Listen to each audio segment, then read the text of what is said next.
Effectivement. Donc la notion de sensation est fondamentale.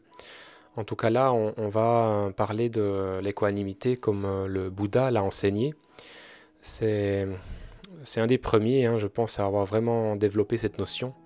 Donc en rapport à l'équilibre, le juste milieu, hein, c'est aussi ça. Le lâcher-prise, l'accueil inconditionnel, la non-identification, tout ça c'est en rapport avec l'équanimité. Donc excellent, hein, vos réponses, c'est tout à fait ça. L'acceptation aussi, ne pas rejeter, ne pas s'attacher, éviter, hein, les fameuses impulsions contraires, hein, neutraliser ces impulsions contraires au sein de la psyché, le désir, l'aversion, l'attachement, le rejet, pour s'établir justement dans cet espace de paix de la conscience où elle n'est plus perturbée par les mouvements du mental, où elle les observe avec une forme de détachement. Détachement, c'est aussi un synonyme, hein, au même titre que la non-identification, que l'équilibre parfait de la conscience. Et donc la notion de sensation. Pourquoi la sensation? Bien, le Bouddha, il a révolutionné la pratique de la méditation à son époque. À son époque, on parlait déjà beaucoup de méditation, il y avait des maîtres qui l'enseignaient, il y avait déjà des formes de yoga, bien évidemment. Mais on enseignait aussi la nécessité de calmer le mental, de positionner la conscience dans l'équilibre, mais seulement en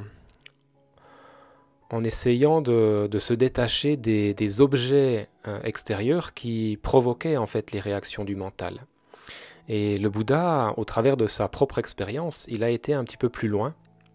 Il a compris qu'en fait, le mental ne réagissait pas tant aux objets ou aux phénomènes extérieurs qu'aux sensations que ces objets et phénomènes extérieurs provoquaient en nous-mêmes, à l'intérieur du corps donc. Il a comme ça évalué ou identifié 4 étapes qui sont à l'origine de la souffrance, la cause de la souffrance, selon le Bouddha. Toute sa méthode, hein, de méditation était basée sur la libération de la souffrance, hein, c'était le but ultime de son enseignement, et puis des techniques de méditation qu'il a enseignées. Alors il a évalué que cette souffrance en nous, elle suivait en quelque sorte 4 étapes pour se manifester. La première étape, c'est au niveau de la conscience. La conscience, elle perçoit les phénomènes, mais avant que ces phénomènes soient interprétés par le mental, eh bien, la pleine conscience, elle les perçoit de façon indifférenciée.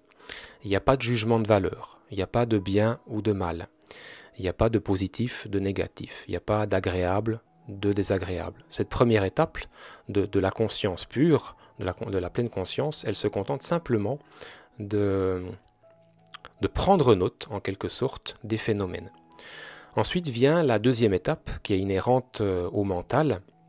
Le mental, par nature, divise, analyse, sépare, et il va opérer au niveau de sa perception une grande distinction entre ce qui est agréable et désagréable. Et puis ensuite, eh bien, cette perception agréable, désagréable, va provoquer des sensations. Ça, c'est la troisième étape. Donc là, on se situe vraiment au niveau corporel. Il y a la sensation qui apparaît.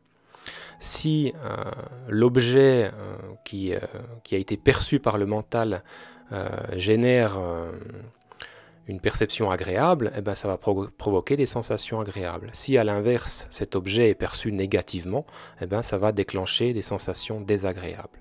Et puis, en quatrième lieu, vient en réaction à la sensation, la souffrance. Voilà. Et donc, le Bouddha, ayant identifié ces 4 étapes, il s'est dit, eh bien, si on parvient à entraîner l'équanimité en rapport aux sensations, eh bien, on va se libérer de la souffrance. Si j'arrive à rester équanime avec des sensations tant agréables que désagréables, eh bien, je ne serai plus à la merci des circonstances extérieures, qu'on m'envoie des louanges ou des critiques. Eh bien, je resterai équanime parce que les sensations ne me feront plus réagir. Voilà, donc il avait compris comment réaliser par l'entraînement à la pleine conscience équanime, eh bien la neutralisation de la réaction, les fameux sankhara, hein, les appeler comme ça. Ça c'est dans la tradition bouddhiste, on a l'équivalent, c'est les samskaras dans la tradition de l'hindouisme, qui sont véritablement les causes de la souffrance. Voilà, donc l'équanimité implique de réussir à ressentir ce qui se passe dans le corps. Il y a quelqu'un qui a parlé des émotions, ben, c'est aussi en rapport à ça. Percevoir tout ce qui se passe à l'intérieur du corps en gardant une conscience parfaitement calme. Et c'est ça qui est difficile en fait, parce qu'on a toujours été habitué de façon très automatique, de façon conditionnelle, à réagir à ces sensations. Et parfois même à des sensations dont on n'a pas conscience, hein, en surface. Ça peut être des sensations tout à fait inconscientes. C'est un petit peu comme la partie immergée d'un iceberg. Il y a énormément de sensations dont le conscient n'a pas conscience, donc elles ne viennent pas jusqu'à la conscience, mais elles nous influencent. Elles perturbent notre physiologie, elles nous influencent au niveau nerveux, et puis elles conditionnent notre état d'esprit sans qu'on en ait vraiment conscience. Et donc le Bouddha, il a préconisé une pratique qu'il a appelée Vipassana, qui consiste à balayer le corps de bas en haut, de haut en bas, en allant chercher le plus possible les sensations. Toutes ces sensations qui habituellement passent inaperçues, parce qu'on est occupé à penser à tout un tas de choses, et bien là on va mettre l'attention dessus. Et on va entraîner la capacité de notre conscience à rester équanime avec toutes les sortes de sensations qu'on va pouvoir rencontrer dans le corps. Et en fait, ce qui est intéressant avec cette méthode, c'est que tout est enregistré, hein, au niveau de notre subconscient, donc toutes les réactions qu'on a eues par le passé, même si dans l'instant présent, on ne va pas être réactivé par des stimuli qui seraient semblables à l'extérieur, eh bien, en passant dans certaines parties du corps, on peut toucher en quelque sorte la mémoire qui contient la réaction et aller réactiver ainsi la sensation liée à cette réaction. Et si à ce moment-là, on parvient à rester équanime, eh bien, ça neutralise cette mémoire, ça la transmute, ça la libère. Et puis, si on a vraiment pu transmuter cette mémoire, la prochaine fois qu'on sera de nouveau face à un stimulus qui habituellement réactivait cette émotion, cette sensation, et bien à ce moment-là, si ça a été bien transmuté, on n'aura plus de réaction. Et c'est ainsi que simplement par la méditation, sans forcément affronter le monde, eh bien le méditant pouvait, en suivant la méthode du Bouddha, atteindre l'éveil. C'est les fameux 3 ans, 3 mois, 3 semaines. Il y avait une pratique comme ça qui était très longue, où on allait vraiment en profondeur à l'intérieur de soi-même pour aller corriger en fait toutes ces mémoires, tous ces samskaras, hein, qui sont un petit peu comme les couches d'un oignon. Et ça, c'est un travail de longue haleine. Et c'est pour ça qu'on a l'image dans le bouddhisme du moine ou du méditant qui est en position statique, les yeux fermés. Il y a vraiment ce travail d'introspection profonde où il va à l'intérieur de lui-même, à la recherche de toutes les sensations pour exercer l'équanimité. Voilà, pour les personnes qui ont fait les 10 jours d'introduction à la pratique, à la technique de Vipassana, eh bien, ils savent exactement de quoi je parle. Hein. C'est à cette méthode originelle que le Bouddha a enseigné, qu'on est formé, qu'on est initié. C'est vraiment très intéressant. Donc voilà, c'est ça l'équanimité, cette capacité à rester neutre, indifférent. D'ailleurs, dans le mysticisme chrétien, on parle de la sainte indifférence, hein, pour parler de l'équanimité aussi. Et c'est ça qu'on exerce véritablement, hein. Trouver cette capacité de paix inconditionnelle. Quelqu'un a parlé d'acceptation, d'accueil inconditionnel, ben, c'est aussi ça. Tout à fait. Et ce que le Bouddha appelait le nirvana, qu'on pourrait faire correspondre à l'éveil spirituel, à la délivrance, la libération spirituelle, c'est un mot qui veut dire extinction. Extinction de la soif, entre guillemets, hein. Le Bouddha parlait de la soif pour parler des impulsions contraires, attachement, rejet, désir, aversion. Et justement, quand le subconscient a été entièrement purifié de tous ces sankaras, de tous ces samskaras, eh bien, il n'y a plus de soif.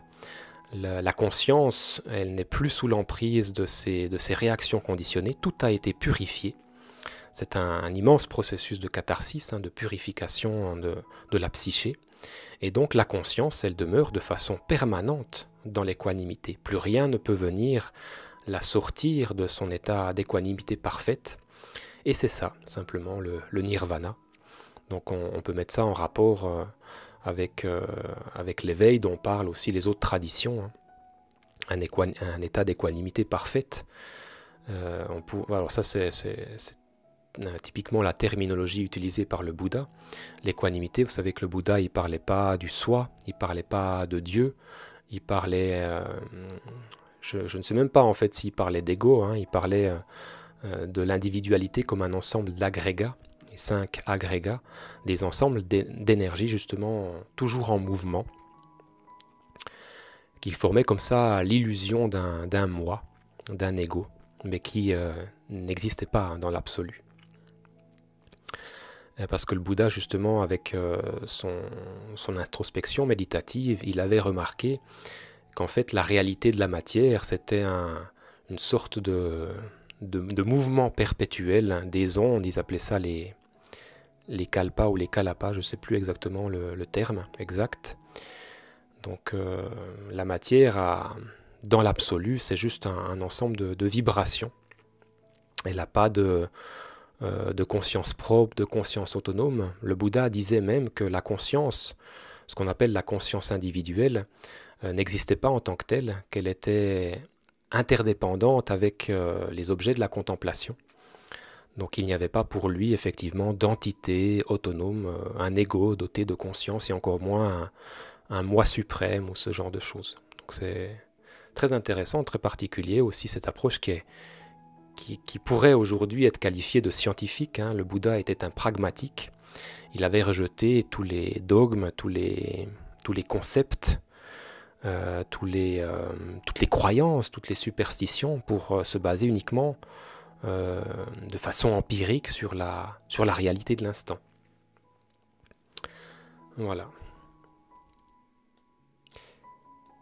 Mais après, si on veut faire le parallèle avec, je m'arrêterai là pour pas trop prendre de temps, si on veut faire le parallèle avec d'autres traditions, moi j'aime bien justement faire un rapport avec l'enseignement du Christ.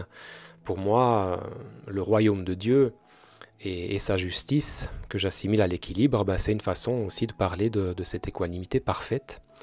Parce qu'effectivement, quand on est dans cette équanimité, sans forcément avoir atteint l'éveil, la délivrance ou le nirvana, mais quand on est dans ces états de paix profonde, alors on peut sentir qu'on se laisse remplir de quelque chose qui est fondamentalement bon. On en ressent un bien-être, on peut même ressentir une ouverture du cœur avec de l'amour, de la compassion. Ce fameux fruit de l'esprit dont parlait saint Paul aussi, et qui peut être mis en rapport avec le royaume de Dieu. Le royaume de Dieu, comme disait Jésus, n'est pas à manger et à boire, c'est la paix, c'est la joie, c'est la justice, dans l'Esprit Saint. Et voilà, l'équanimité parfaite, pour moi, c'est aussi cette illumination de l'esprit qui fait l'expérience de ces attributs divins, même si le Bouddha n'aurait jamais appelé ça comme ça. C'est ce fameux fruit de l'esprit là, qui finalement se ressent sous la forme de la béatitude. Donc pour moi, ça revient au même quand on parle du royaume de Dieu ou de l'équanimité parfaite. Et vous comprenez bien du coup par rapport à ces exercices où ça nous mène tout ça. Le but c'est aussi en exerçant l'équanimité, de travailler à cette purification de toutes ces réactions conditionnées qui sont la cause de la souffrance. Alors bien sûr, ça ne se fait pas en une seule séance de 50 minutes par semaine. C'est un travail de longue haleine, comme je le disais.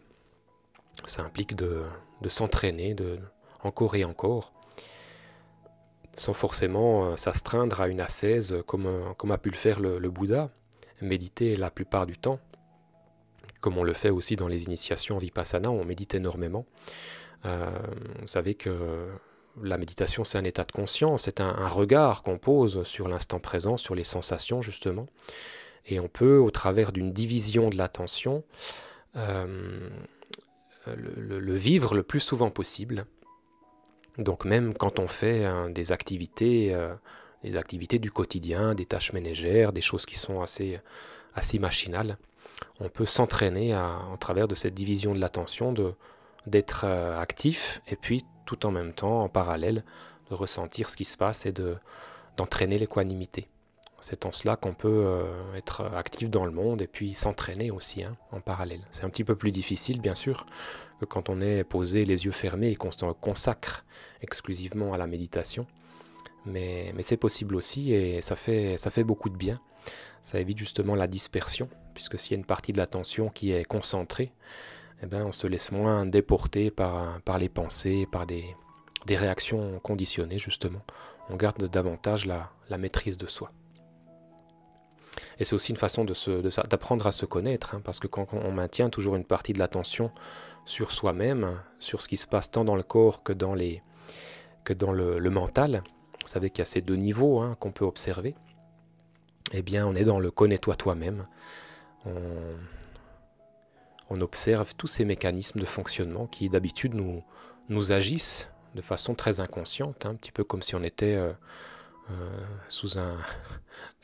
dans un état d'hypnose.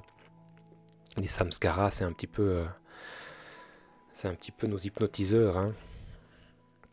Si on n'est pas vigilant, ils nous prennent et puis ils nous emportent comme ça dans toutes sortes de réactions, toutes sortes de pensées qui génèrent des sensations, qui vont en retour alimenter les réactions. C'est une sorte de spirale infernale. On perd totalement la maîtrise de soi. Et on renforce tout ça, en fait, on renforce cette tendance à réagir. Il n'y a que l'équanimité qui peut faire contrepoids. C'est pour ça que le contrôle dans la pratique spirituelle est vraiment contre-productif. Il y a quelqu'un qui a parlé de lâcher prise. L'équanimité, c'est aussi ça, lâcher prise.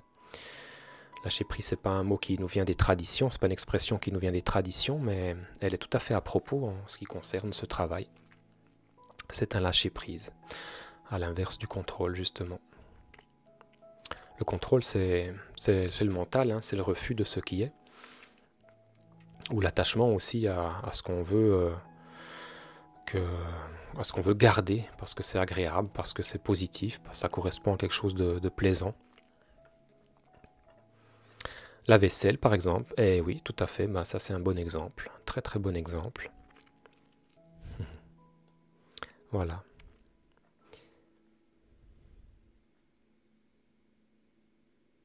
Ouais, l'équanimité, c'est au-delà du bien et du mal.